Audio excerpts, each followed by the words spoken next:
Pito ang sugatan sa sunog na sumiklab sa Barangay Santa Ana sa Pateros kaninang madaling araw. Balitang hatid ni EJ Gomez.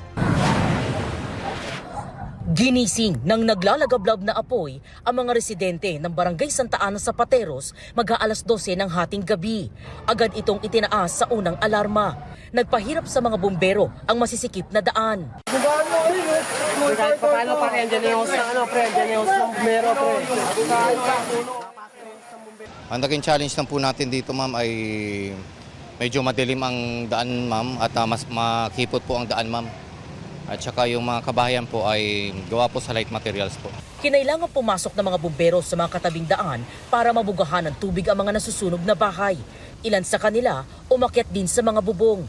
Ayon sa Bureau of Fire Protection at Pateros LGU, 16 na pamilya o mahigit 40 individual ang apektado ng sunog, kabilang ang pamilya Santualia na mahigit 3 dekada na raw naninirahan. Nakarinig daw sila ng tila pagsabog bago ang sunog.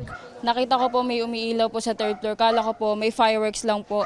Tapos pagtingin ko po may sunog na po. Bumaba po kaagad para gisingin lahat ng tao. Sobrang hirap po kasi wala na po kami makita doon. Puro usok na po. Wala po talaga naisalba. Nung nakalabas kami, babalik sana ako para makasalba kahit konti man lang. Kahit yung mga papeles.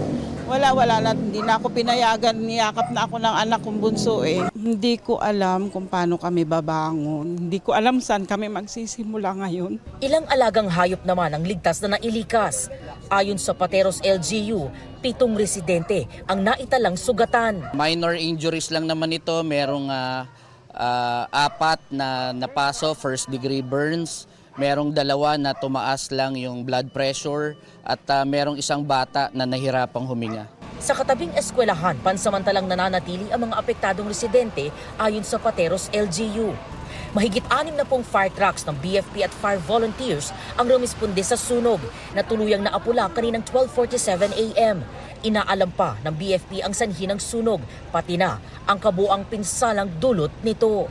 EJ Gomez, nagbabalita para sa GMA News.